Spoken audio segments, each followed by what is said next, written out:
minutes without expressing appreciation for the opportunities I've gotten at BYU and particularly from Dr. Ritter.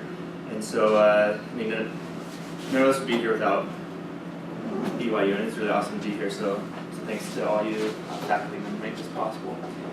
Here's a panorama I stitched together of some microbial reefs we found in the Timpoweap member of the Moenkopi formation.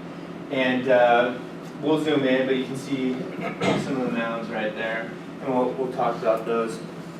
But just first the index map of where we found these. Dr. Ritter found these in field camp this past year over by Hurricane Cliffs.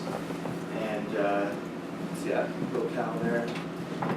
This is an image modified from Kershaw. But here's an image of where we're at paleogeographically. This is the Pangea time period. And the numbers that you see on this map indicate other spots of microbial carbonates, microbial limestones that are found. And this is the one that we're looking at in particular. And it's interesting to note that the rest of them are in on the eastern side, whereas are the ones that we've been looking at on the western side of Pangea.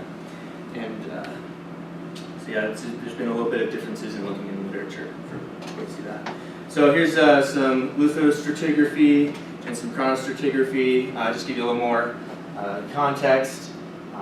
This happened right after the Permian-Triassic mass extinction event in some of the Timpoweap there. And you can see as well, especially there's an unconformity, and then we find in the Smithian time period is where we see these reefs. And so one of the questions the two main questions that we want to kind of tackle is, why did these limestones occur here in southwest Utah, and why at that time period? Because they're kind of unique to the rest of geologic history, or this recent geologic history. So just to provide a little more context, there are three main types of carbonate factories. There's M types, C types, and T types. And the Dunham classification scale mostly applied to these two. These are the two we're most familiar with, especially the tropical type. Think of the Bahamas, the fun places scale. But the one that we found is the M type. And so once again, the question is, why in southwest Utah? Why in Smithian time, the early Triassic? And so this answers part of the question. This is from Writing and Lang. And we have shown, here's the time scale right here, about halfway through 250, which is when the Triassic starts. The extinction event takes place. In that green chart, you can see there's a massive decrease in metazoan diversity. And at the same time, we see an abundance in microbial carbonates, and also a spike in saturation of calcium carbonate in the ocean water. And so combined with these two things, we have this inverse relationship between metazoan and metazoan diversity and microbial carbonate, and then a direct correlation between saturation of carbonate in the water and an abundance of carbonate. So those are the kind of two drivers that we found. A lack of grazers that eat the microbes, and then a change in the water chemistry. So just to provide a little more context, here's some of the building blocks in the limestones. So we've got ooids, and these are all photomicrographs that we've taken from thin sections of the reefs that Dr. Ritter took. So we've been looking at these, analyzing these. And so we got ooids, codograins, and oncoids, and then vadoids. This is something that we had a hard time figuring out what they were. We had to check Flugel's book, and he's got this big, thick book of it's huge, of carbonate information. And so, as far as we can figure out, these are vadoids, which is vadose oncoids, and so it's created in the interplay between meteoric and marine water. So it's kind of interesting. And then also we'll kind of see a little more abiotic cement. There's an example there. And then some microstromatolites. You can see the digitae, the fingers growing up into the crypts there, and then we also found some skeletal fragments. So here's a zoomed in look at these reefs that we found. You can see some very clear mounds, and so we found about 9 of these mounds over about a 50-60 meter traverse, and each of these mounds is about 2.5 meters tall and about 6 meters wide. So that's kind of what it looks like in outcrop, and then we kind of distinguish 2 different fabrics. We found a core fabric and then also some flanks, and we distinguish that, and we'll talk about that in a little bit. Looks like a little, I realize this is naked, it looks like a football upright, so just tide you over until season starts again.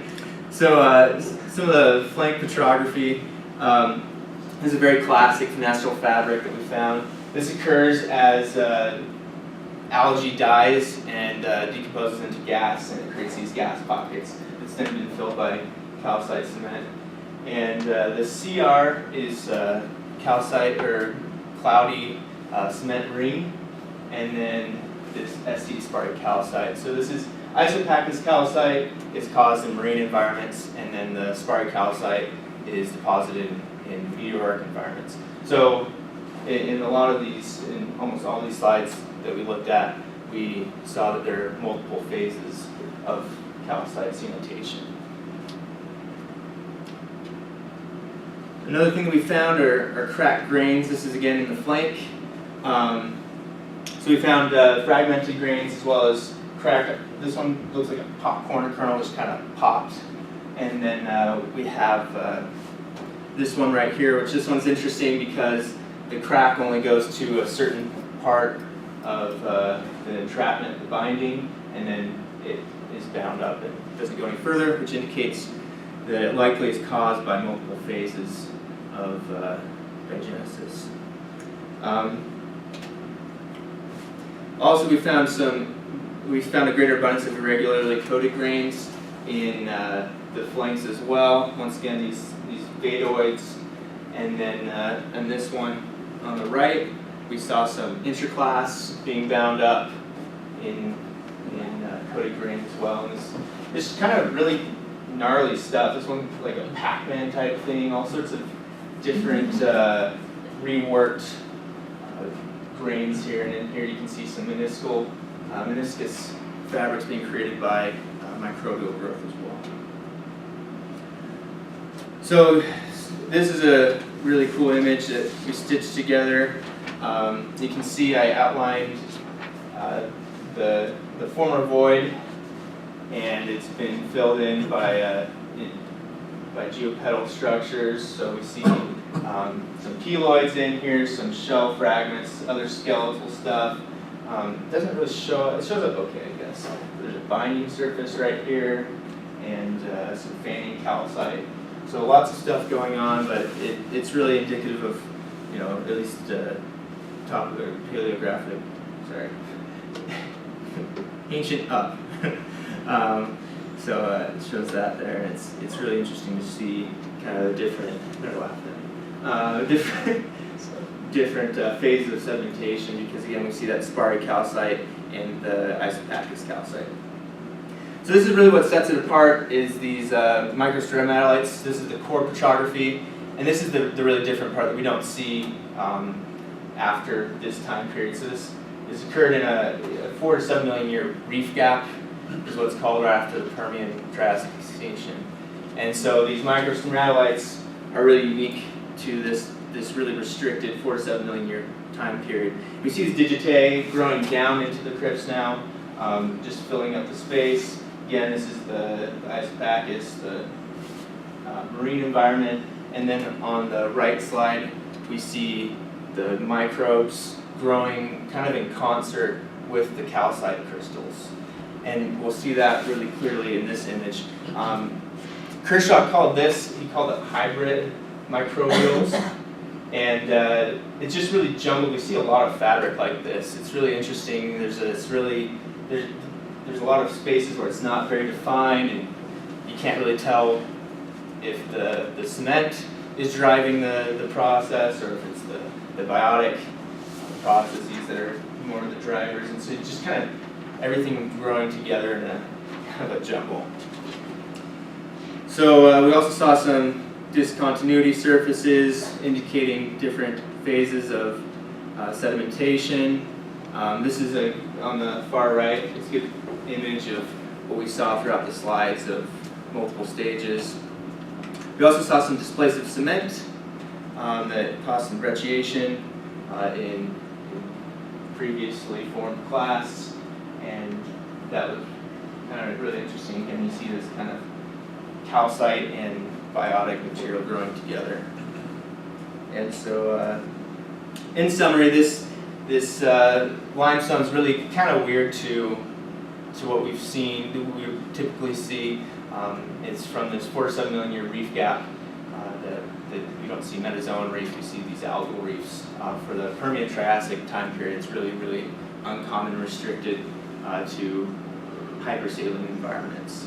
And so, once again, the mass extinction that destroyed or that killed off the other metazoans that would normally graze or eat on the algae, along with the higher saturation of calcium carbonate, caused these reefs to exist in this really kind of funky time period that we don't see elsewhere.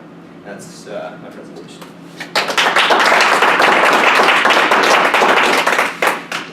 Okay, where to begin? First of all, I'm really jealous because I spent half a day looking for microbial buildups in the Timpoweap, and we're not too far from where you were. Oh, really? We've been doing conducting a microbial study of reservoir rocks in Utah, and we do see microbial stomatolytic, beautiful examples in the core that we have a Microbial Reefs that produces from the Timpoweap or the Moenkopi. So we're looking for an outcrop analog. In our core, we have excellent porosity within that, and it looks to me like your porosity is completely filled with calcite. Yeah. I assume most of that is late stage calcite cement from the Vados zone. Do you see any evidence of exposure? You know, if you're that close to where the fresh water would be coming in, do you see any evidence? We saw some scouring. We didn't see a ton of it though. But I mean, yeah, we saw some, but mostly the porosity was just completely. We didn't see any porosity actually. So nothing. So, but you have to be fairly close to an exposure then to get that fresh yeah, water to give you that calcite. Yeah, yeah. And you can see different layers. Did you see any? You know, most of your fabric, your microbial fabric, was probably, you got these associated grains, but you got some stomatolytic types. Do you see any thrombolite, the clotted fabric associated with it? Sometimes these cores of the buildups are more of a thrombolytic or clotted type fabric, or at least that's what we see in a lot of the examples that we've looked at, the clotted thrombolytic fabric in the core, and then the more stomatolytic layers on the outside as you go through the building. We didn't notice that. That's something that we'll keep an eye out for though. And feel free to come up and look at our cores, Yeah. microbial cores. Actually, in a lot of different places. really helpful. Thank you. So how do these compare to the ones on the eastern side of Canada? So the ones we saw that were found on the east were more columnar. They're just a lot more long digitate, whereas these are there's a lot more clotting and kind of weird hybridized fabric. Do you feel for why that would be the case, currents or more research or whatever? Yeah, we don't really have a feel for that just yet, but yeah, we're looking at that. Go ahead. Yeah, just another thought, and I know you're focused on the fabrics that you're seeing here, but you might think about why you see them where you see them. What makes that spot on the Timpoweap shelf conducive to making the mounds, whereas you don't see them in a lot of other places? Yeah, and there was some other papers like that we read, I think from the Mineral Mountains, that also found other places in southwest Utah as well as in eastern Nevada that saw some of these reefs as well. So yeah, good question. Sweet. Anything else? Way cool stuff.